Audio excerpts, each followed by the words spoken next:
Okay, alright, so let's talk a little bit about the story, The Gift of the Magi. So, as you guys know, it was written by O. Henry, or his real name is William Sidney Porter.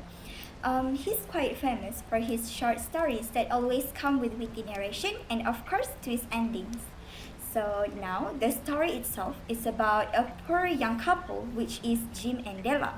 So both of them want to buy a special Christmas gift for each other, but the problem is they don't have enough money. So Jim sells his watch to buy combs for Della's hair, while Della sells her hair to buy a chain for Jim's watch. That's so sweet, right? Okay, so this short story was first published in New York Sunday World in 95 and later included in O. Henry's collection, The 4 Million in 1906. Even though it's over a century old, it's still one of the most famous Christmas stories today because it symbolizes love and sacrifice. Now, let's start with the plot. First, we're going to exposition, which we will introduce to characters, setting, and initial situation, as well as essential background and potential conflict. So for this story, the exposition is when we were introduced to Della and Jim, a poor young couple that live in a small flat. On page 2, fifth line, Della counts her savings 3 times. $1.87. Her tone was sad as she thought further about tomorrow would be Christmas Day. And she had only $1.87 with which to buy Jim a present. And this shows her financial struggle as she wants to buy Jim a Christmas gift. And the second part is rising action. This is the part of the story where the conflict begins to build and the characters are faced with obstacles and challenges. In this story, it is when Della makes a sacrifice to sell her long hair for $20.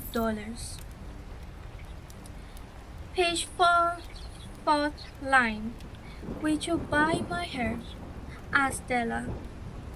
And the eighth line, $20, said Madame. With the money, she buys a platinum fob chain for Jim's watch, something that she believes is made for him.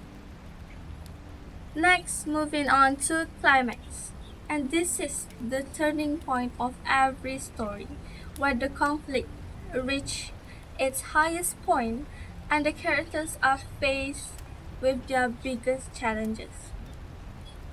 The climax here happens when they exchange their gift. Page 7, 6th paragraph, second and third line. Give me your watch. I want to see how it looks on it, said Della. But Jim answered her with another surprise. Page 7, 8th paragraph, second and third line. I sold the watch to get the money to buy your coat. Realization hits them when both of their gifts cannot be used. Della with no hair, Jim with no watch. With their sacrifice, it reveals their love toward each other. Next, falling action, where the story conflicts begin to resolve and the characters start to find solutions to their problem. In falling action, Della tries to stay positive. Page 7, third paragraph, second line. My hair grows so fast, Jim, said Della. Even though their gifts are useless now, but not their sacrification. and they see the deeper meaning of their sacrifice, which I personally think it's a beautiful form of love. And the last one is resolution, where the conflict is completely resolved and the characters have found a solution to their problem. In the resolution, the narrator points out the moral, page 8, 5th and 7th line, of all who give and receive gifts, such as they are wisest. Everywhere they are wisest. They are the Magi. And the story ends showing that their love makes them truly wise. So people, listen up. Take Della and Jim as an example of a wise love. Because why not? Let's look at the settings of the Gift of the Magi. This includes time, place, atmosphere, and also include the impact of the settings. Here, we will look at the time, which is set on Christmas Eve in the 90s. Okay? Then we have place, which is mostly inside Della's and Jim's small flat. And then we have the atmosphere that they describe as warm but tinged with poverty. The festive season that contrasts with their financial struggles. This setting in particular, it is a physical setting which described within the first few paragraph in the first pages. The small, poorly furnished flat is described as having a worn down look, suggesting poverty. Things like a broken letterbox, which is mailbox, and electric button, a buzzer that doesn't work. The setting impact shows that the modest apartment and lack of money reflect real hardship. O. Henry uses these details like Della's careful saving of pennies and Jim's shrunken income to show how desperately poor they are. This creates a stark contrast between their material poverty and emotional richness, emphasizing that love matters more than wealth. Okay, now let's move on to the characters and characteristics. So first, we have Della Young, which is one of the main character in the story. So she is a loving, emotional, and very selfless person. Her most prized possession is her long, beautiful hair. In line 1, paragraph 10, as we can see, it is said that her hair fell about her rippling and shining like a cascade of brown waters. This shows how precious it is to her, but she still decides to sell it to buy a gift for Jim, which proves how much she values love over material things. Okay, so next then we have Jim Young, which is her husband. So he is a hardworking person, caring, and a very devoted husband. His most valuable possession is his gold pocket watch, which he inherited from his father and grandfather. So in line 2, paragraph 9, the narrator compares his watch to King Solomon's treasure, showing how important it is. But Jim sacrificed the watch to buy Della a set of combs for her hair. The most famous line is, "I sold the watch to buy your combs," really shows his love and selflessness. As for the minus character, we only see a few shopkeepers like Madame Sofeyya, who buy Della's hair, and the jeweler. They don't have deep develop, but they are important to make the story move forward. So in short, both Della and Jim show that love is not about what you own, but about what you are willing to sacrifice for someone you care about. So that's all from me. Thank you. Now, let's look at the conflicts because it plays an important role in developing the theme. The first one is external conflict, character versus fate. It happens when Della and Jim face financial struggles and they can't afford to buy each other Christmas gifts. Even though they want to express their love through gifts, their hardship still stands in the way. Second, internal conflict, character versus their own thoughts. So it happens when Della experiences inner conflict. She feels discouragement because she doesn't have enough money to buy Jim a meaningful gift. At the same time, she is determined to show her love for him. So, this struggle pushed her to make a huge sacrifice by selling her beautiful long hair in order to buy Jim a chain for his watch. Last one, interpersonal conflict, where it is resolved with irony. What happened is, Jim at the same time sell his watch to buy Della a set of comb for her hair.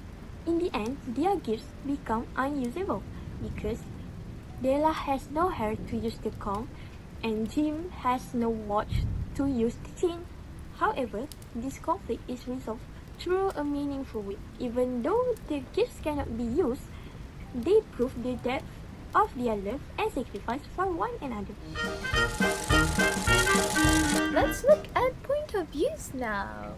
The Gift of the Magi is written in third person, limited, omniscient point of view. This is because this short story mainly focuses on Della's thoughts and emotions. We don't know Jim's personal thoughts and also emotions because we only see how Jim reacts. For example, here within the story itself, it quotes, "There was clearly nothing to do but flop down on the shabby little couch and howl, so Della did it." This shows how Della feels and also her thoughts, which then she reacts to it. And then, here, the narrator also sometimes directly addresses the reader, adding warmth and irony, stepping in with comments or moral lessons. This is called as narrative intrusion. As per quote, "Of all who give and receive gifts, such as they are wisest," adding a storytelling charm and a moral message here. In my opinion, the moral value here is that whoever has the empathy of giving and also receiving the gifts from the giver that we gifted shows that we are the wisest because we have the empathy to make them feel appreciated in a sense. Okay. Now, let's move on to the themes. The first theme is love and sacrifice. So, Della and Jim show that true love is not about receiving material things, but about what we are willing to give up for the happiness of the person we love. Their sacrifice highlights the purity of their love. The second theme is the value of giving. So, the worth of a gift does not lie in its price and usefulness. Instead, it lies in the thought, love, and the effort behind it. Della and Jim's gift may not be useful in the end, but the love and intention behind them make the gifts priceless. The last theme is irony of life. Sometimes things do not go as we plan. The natural gifts in this story lost their value, but love itself remains priceless. This theme reminds us that even when life seems unfair or ironic, love is the most valuable thing we can hold on to. Next, I will be presenting to you about the literary devices used in the short story The Gift of the Magi. First, we have irony, which is the biggest device used in the story. Both Della and Jim sold their prized possessions, and in turn, It makes their gifts useless, but it remains sincere. The emotional twist is deeply meaningful because it reveals the couple's true intentions and their true sacrifices. Also, the story's central message that is love is more precious than material value. Next, we have symbolism, which is first Della's hair, that it symbolizes her beauty, identity, and her sacrifice, because she loves her hair. She loves her hair. Her hair is very pretty, as found in the short story. She even compares her hair to the Queen of Sheba, and said that if Queen of Sheba lives in next door, she would just let her hair dry out in the balcony just for the Queen of Sheba to feel jealous. And next, we have Jim's watch, which symbolizes his family legacy and his sacrifice. It is important because to Jim, that watch is his family heirloom. He got it from his grandfather, and then his grandfather passed it to his father, and then his father passed it to him. But he ends up sacrificing his watch to buy Della a gift.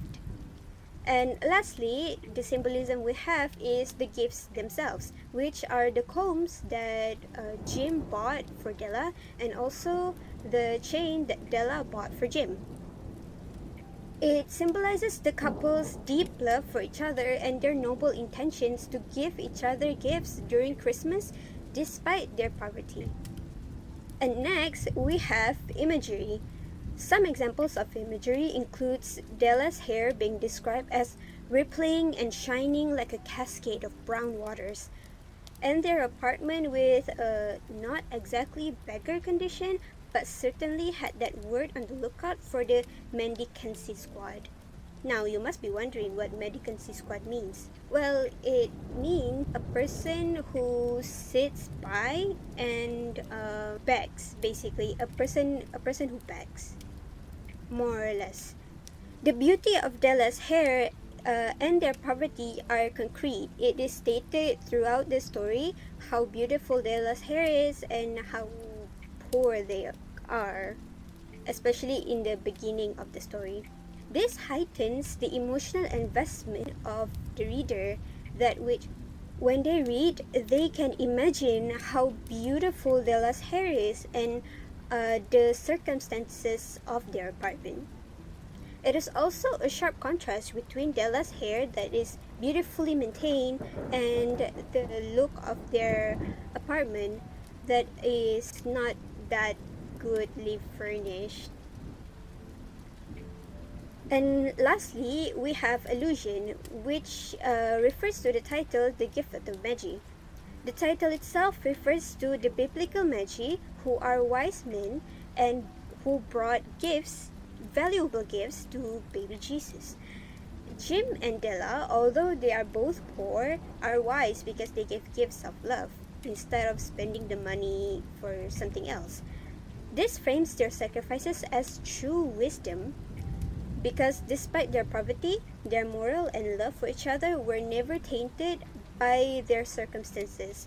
Because they are poor, in the story, Della sold her hair and she got $20 out of it.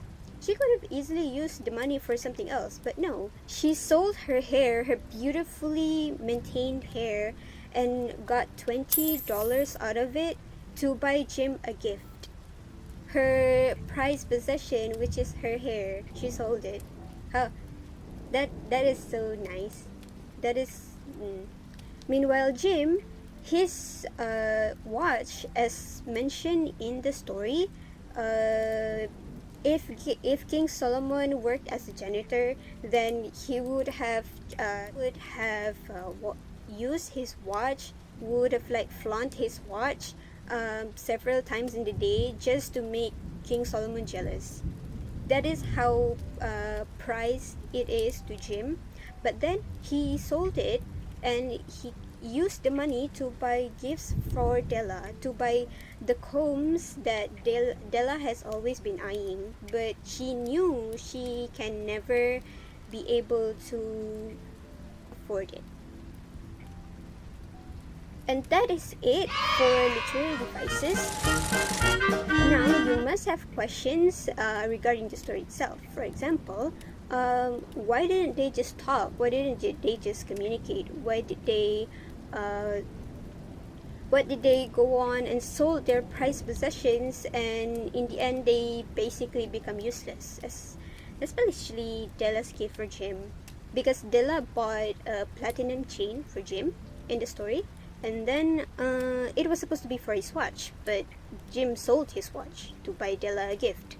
At least Della's gift can still be used when she grows her hair, but Jim's gift is useless. Let us discuss. Well, at least in my opinion, I think, it is nice. And while they should have communicated, it is also, in the spirit of Christmas, when you buy someone a gift, you do not tell them it's supposed to be a surprise. And they want to surprise each other, which solidifies their good intentions, but it did make them feel like they just wasted their valuable item, the hair and the watch. But in the end, they both reconciled and they were both still happy with the gifts, even though they can't use them, because it means they still love each other. I'd like to hear your thoughts on this. Thank you for listening to this video made by me, Nabilah, Zierhan, Afina, Diya, and Sofeyya, that explains about the short story that we chose, The Gift of the Magi. I hope you are entertained by this video. Thank you. Guys, I'm so sorry for the noisy background.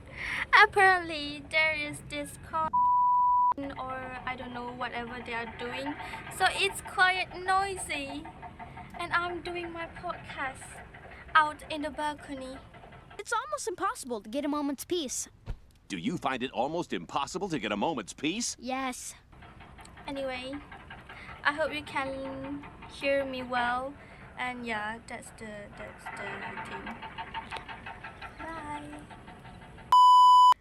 Bye. Zierhan will put the meaning later. Okay.